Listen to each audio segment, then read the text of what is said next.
What's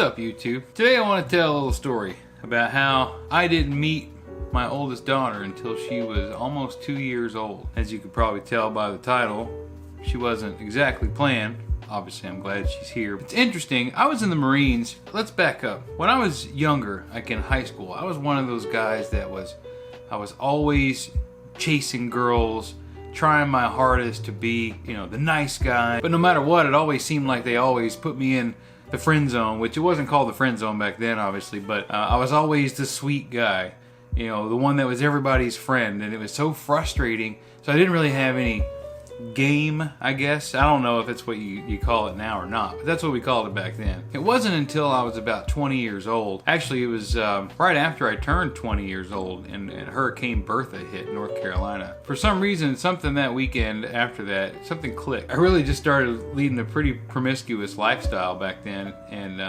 for about 4 years of my life, it was like a conquest. It was like the great Mike Branchian conquest. Not anything I'm proud of today, obviously, but back then it was a pretty big deal because that's what you do when you're young, right? So in the Marines, I got to travel quite a bit. I'm in Brazil, Europe several times, but one of the more nondescript places that nobody really wanted to go, but I always volunteered to go everywhere, was Yuma, Arizona. Now this place is a fucking armpit, man. I kind of feel bad saying that. My wife is born and raised in Yuma, Arizona. There's nothing there. It's 11 miles from the Mexican border if you go over to the California side and down. Migrant workers like crazy there. There's an airport that really only flies regionally. It's called an international airport because they fly down to Mexico, but really when you're that close to Mexico, it's still just pretty much regional. And that airport shares airfield with the Marine Corps. And that's what I did in the Marines. I was on helicopters and aviation. So in '99, I volunteered to go everywhere. I didn't care where it was, what it was. I wanted to go. I joined the Marine Corps, one of the many reasons to travel. So we get out to Yuma and doing what young kids do. We're out, every time we're off of work, we're out at the bars, drinking it up. Me and my buddy went to this place called Jimmy D's that was in old downtown Yuma, which, there's not a whole lot going on down there. My buddy and I were standing at this tall table. The band was playing on the stage, and I look over and I see this one girl by herself on the dance floor. 2 hot beers in her hand, just dancing along. I don't even know if she was in the beat or not. And I told my buddy, me keeping in mind that I'm in this really promiscuous stage of my life, that was a target, plain and simple. I look over at my buddy and I said, "What's this?" So I roll over to her and I'm like, "Hey, you want to dance?" She said, "Sure." She's just drunk as shit. She's so lit. She hands me one of her beers and it was so hot. I'm like, "How long have you been holding these?" We danced for a while. We exchanged names. She was so tore up that night. Then this girl comes out of nowhere. She pulls her away from me, basically gives her the 3rd degree because she's dancing with a Marine. And if you watch my veteran video from around November of last year, Marines were automatically assholes no matter where you went. That's just how it was. No matter what town you were in, Marines were assholes. We were the scum of the earth, so people didn't want their daughters, their sisters, their friends messing around with Marines. Even though they were pretty much all doing Marines themselves. Anyway, so that was the end of it, right? So I'm like, whatever. I spent, I think we spent a good 30-40 minutes and didn't get anywhere with it because she pulled her away from me. So I just write that night off as just a loss. Next night, because like I said, we're drinking every night, there's this other bar in Yuma that we actually frequented while we were there. It was called Johnny's. Johnny's was a unique little place. And the reason why it was kind of special and unique was it was in a strip mall, like a plaza, and it took up 2 huge spaces. One side, when you first walk in the front door, is country and western side. They had a live band playing. Everybody's got cowboy hats and big belt buckles and flannel shirts with mother of pearl buttons. And you'd walk in there, you're like, holy shit, what did I get myself into? The adjoining space that was only separated by a big open doorway was your typical booty bar. I'll call it booty bar because they just play the house music, the Sir Mix-a-Lot type of shit back then, and you could dance to it, just a regular old nightclub. So it was a really interesting place. So me and my buddies were over on the countryside, you know, we're looking to hook up with some of them country girls in there. That wasn't going anywhere. So we head over to the hip hop side of it. I'm walking past the bar. Girl catches my the corner of my eye. I look over. I'm like, holy shit, Verity. That's my wife's name, Verity. And she looks at me. She said, Michael's like, so we remembered each other's name. It was automatically a connection. It was pretty cool. She was there with her mom of all people. So we're having a good time. This time she's way more sober. We laughed about the night before and everything. And I thought we were making some sort of connection, honestly. And so this guy comes over out of nowhere, you know, and asks her, hey, you want to go dance? And she looked at me like I was going to say something. And here my thought is, I need to play it cool. We just met. I'm like, yeah, go dance with this guy. And that's important because while she was gone dancing with him, I remember her mom, she bought me a drink. It was a flaming Dr. Pepper. That's what she was drinking that night. And if you don't know what that is, neither do I. Her mom's laughing and cutting up. We're having a good time. And she looks at me dead in the eye and she says, so, are you just trying to fuck my daughter? That threw me way off. I'd never had anybody's mother, friend, sister, uncle, anyone ever ask me a question that direct. So, but in a split second, didn't take me long. In a split second, I evaluated it, realized that she was bold enough to ask me such a direct question, so I needed to at least give her the courtesy of giving her a direct answer. And I told her, I'm actually enjoying getting to know your daughter, but if it comes down to it, yes, that's what I want to do. Anyway, I look over. Verity's over there dancing with this dude. He's all up on her like some kind of fucking sloth, and she's just looking like she's not having a good time. So I'm like, all right, I need to go take care of this. So I went over there and I said, okay, excuse me. I kind of cut in between, and I think we had some kind of connection right there. So we ended up hanging out there the rest of the night. Neither one of us got too shitty, but so then she said she was going to give me a ride back to the base. We drove around all kinds of spots, and we were looking for a place to park, you know what I mean? And we both, you know, it's one of those unspoken. We both knew what was going down, but we just needed to find the right place to do it. And I'll leave the details out of what happened. So here's where the story gets tricky. And thanks for sticking with me on this one. So after that, we exchanged numbers. I found out she actually lived in Phoenix, even though she was from Yuma. After high school, she bailed from Yuma and went to Phoenix. That's what a lot of kids did from, you know, small towns there. She gave me her number, said she'd be back in town next weekend. So we stayed in touch a couple times throughout the week. You know, back then we didn't really have cell phones, so all I had was the payphone in the barracks. And this is the thing I wasn't necessarily proud of from back then, and just in general was I was a hit it and quit it kind of guy back then, and I would get to a point where, you know, I had fun with whomever, and then I was just done. I didn't want to talk to them anymore. I wasn't interested. I mean, this was in Arizona. I lived in North Carolina, stationed in the Marines there, so there wasn't anything in it for me. I'm like, this is useless. It doesn't matter. Blah, blah, blah. That's what was fun about traveling for me, because I could go, you know, sow my oats everywhere and then be done with it. Every time I come back to the barracks during that week, I keep getting messages from the duty officer in the barracks. I'm getting phone calls from this girl. And I'm like, I'm not calling her back. And I haven't called her back. So this goes on for, you know, 4 or 5 days. One day I'm working in the shop there, and the squadron sergeant major, I get a message that the squadron sergeant major has called me to his office. When you're a junior enlisted man, that's some pretty scary shit, because you don't really interact with the squadron sergeant major. So there's the commanding officer, who's the highest officer, commissioned officer in a unit, and then there's the sergeant major of a unit, and that's the highest ranking enlisted person. So I was kind of like, oh, what the hell is this? Not putting anything together other than the sergeant major wants to talk to me. This is not good. So I get into his office and I sit down, and he says, Corporal Branch, can you tell me anything about this girl Verity? And I'm thinking, what the shit? And I said, yeah, it's just some girl I met out in town. You know, what's the big deal? And he said, well, her dad works here on base, and he came in and got in touch with me and said that you got his daughter pregnant. I'm like, what? And I said, holy shit. He's like, he goes, is this possible? And I said, well, yeah, but we only messed around, you know, a couple times, but it was 4 days ago. Hold that thought. I'm like, this was 4 days ago. I'm like, there's just no way. I'm like, if she's pregnant, great, but there's just no way in 4 days that she's going to know that it's mine or somebody else's. My frame of mind back then was, you know, if somebody's going to have a one-night stand with me, then they're going to have a one-night stand with anyone. And the same old story applied to anybody that I messed around with back then. Everybody always said the same. Oh, this is not like me. I never do this before. And oh yeah, me neither. I've never done. I mean, whatever. I thought since I was playing the game, everybody else was playing the game too. So the sergeant major says he took my side, and I'm like, oh cool, this guy believes me.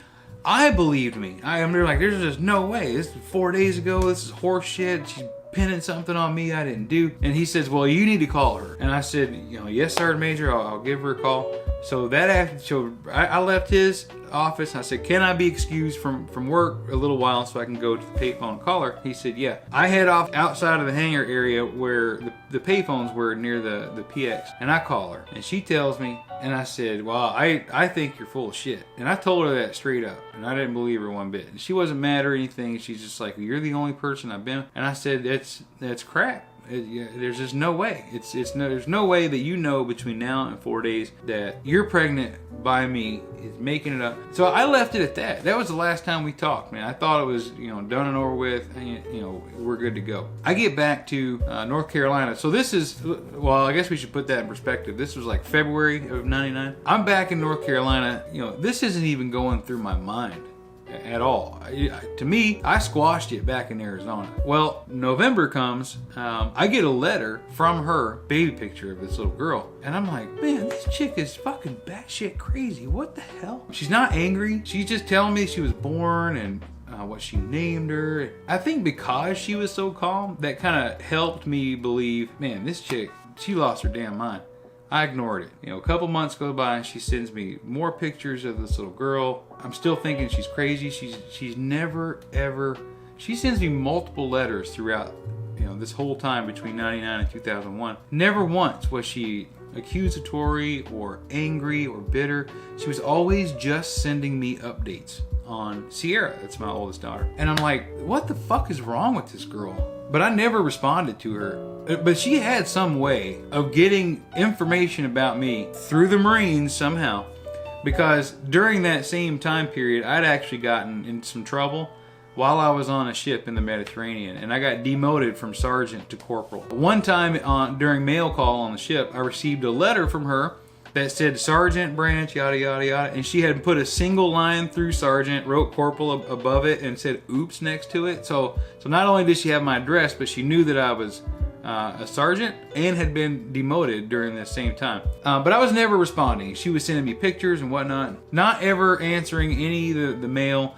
Sometimes she would send certified letters and I would just refuse to sign for them. And when you refuse to sign for them, you don't technically never receive it. So right after I get out of the Marine Corps, I moved down to St. Petersburg, Florida. I wasn't the best person in the world back then. I was actually dating a girl for a long time during this whole time. And so yes, I cheated on her, and I cheated on her often, and I feel bad about it now, and I even felt bad about it, after the fact. During my second deployment, when she said, when she sent me the letter from Sergeant/Corporal, I had trusted this girl that I was going to marry so much that she was on my will. When you're air crew and you're going on a deployment, whatever, you have to have a will. I gave her power of attorney over my finances while I was gone. She was taking my checks and paying my bills and putting money into savings for me. She actually did a fantastic job of that. But I was also using her address for everything, because my whole thought was, when I get out of the Marines, I'm moving down to St. Pete. We're going to get married. We're going to buy a house, etc. So I get out of the Marines, like I said, September of 2000. Instead of changing my mailing address to my mom's house where I was staying, we decided, hey, let's just keep the mail going to your house, because we're going to buy our house and get married anyway, so we'll just move it in. Lo and behold, what comes to her house while I'm there?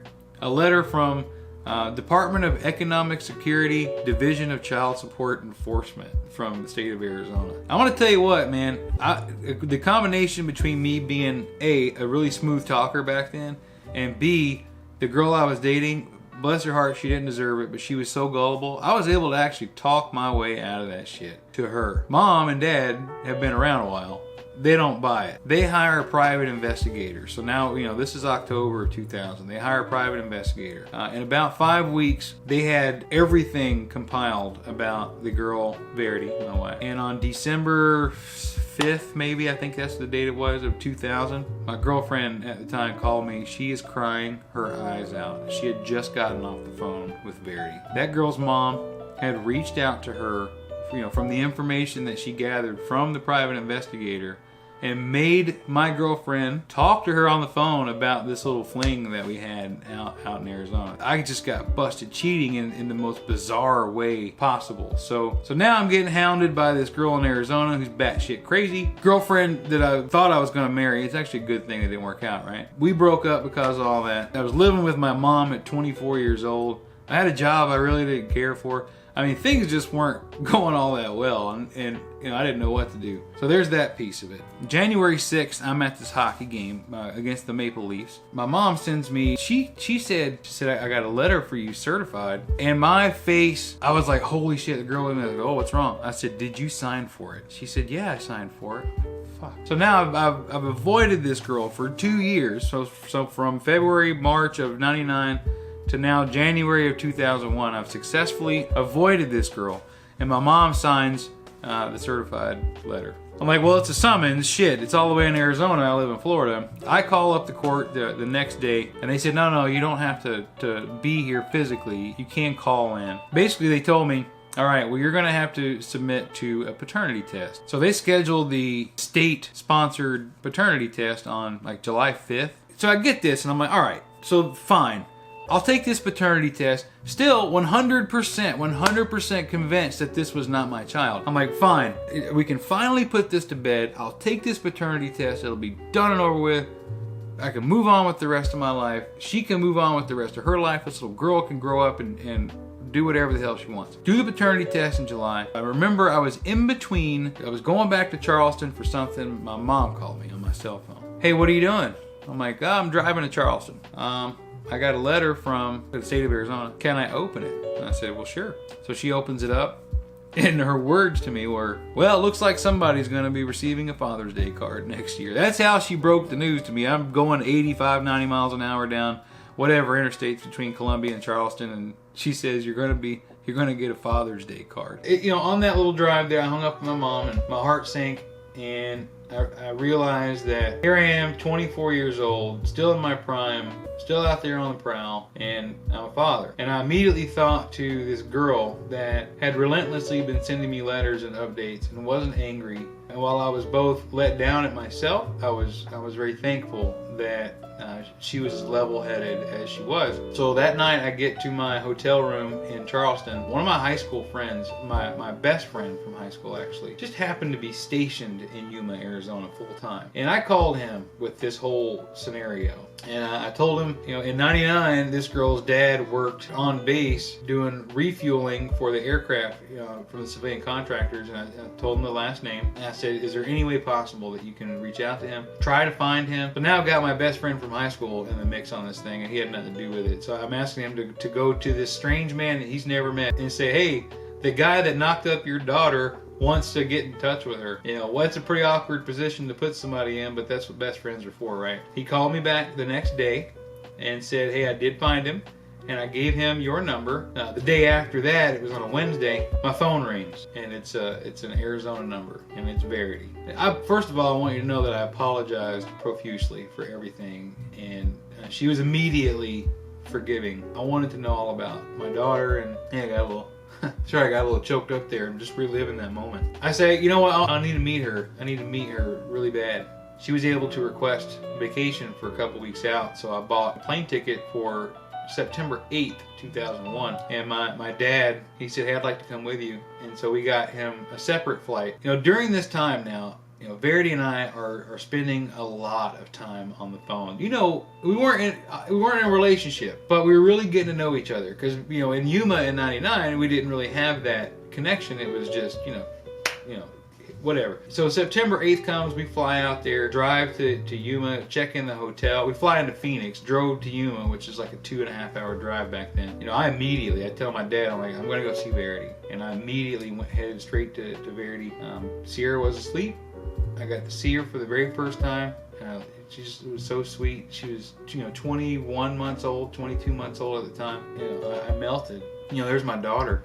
that I had denied for 2 years. She had an older son from her previous marriage, and I met him for the first time that night. He was 4 years old. He's my oldest son, who just turned 21 on Sunday. And we hit it off. We hit it off immediately, me and Verity. We both knew that we wanted to be together. The September 11th attacks happened while I was in Arizona during that time. And by Friday, I'm like, look, I'm moving out here. I'm going to be closer to my daughter. I want to be closer to you. We had established that we wanted to build a relationship. And I told her then, I said, give me till December and I'll be here. And she said, okay, I'll do it. We get back to Tennessee, and I drive over to North Carolina, and I've got an interview. You know, they wanted to make me a foreman or a supervisor or whatever on a job site. And I ended up calling him, you know, a couple days later and said, no, I can't. You know, let me work. You know, let me give you my notice. Less than 2 weeks after I left Arizona, I had everything packed in the back of my F-150 that I could fit. Everything else I threw away. I was in Knoxville, and I wanted to see my mom, who lived in Florida, before I dropped everything and moved to Arizona, because I didn't know when the next time I was going to be able to just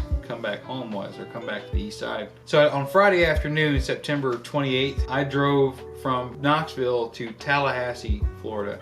And my mom and my really good friend Chris drove up from the Tampa area to Tallahassee. We hung out that night.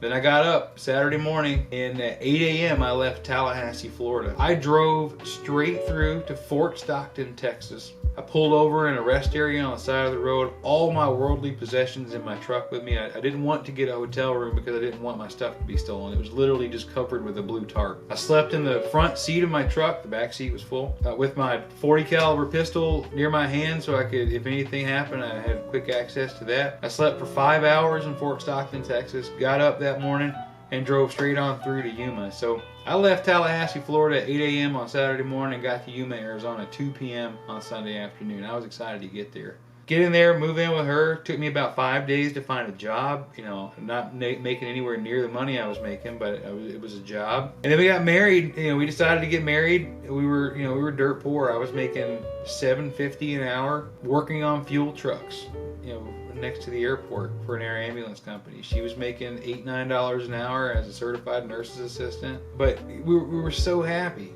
It wasn't like a romantic proposal, right? So I mean, what part of the story has been romantic so far? None of it, right? But we were laying in the bed, and we just mentioned, hey, what would it be like if we got married, do you think? And she said, I'd marry you. We drove to Kmart, and I put a $160 engagement ring on layaway so I could give it to her in a couple of months when I could afford it. Got married in June of 2002. Went to Hawaii. We spent our tax money on our honeymoon. Went to Hawaii. Here we are. It's, you know, this June will be 16 years. It's been a good marriage. We've had our rocky times, and yeah, that's my story. From one night stand to family man. How about that? So I appreciate you coming along.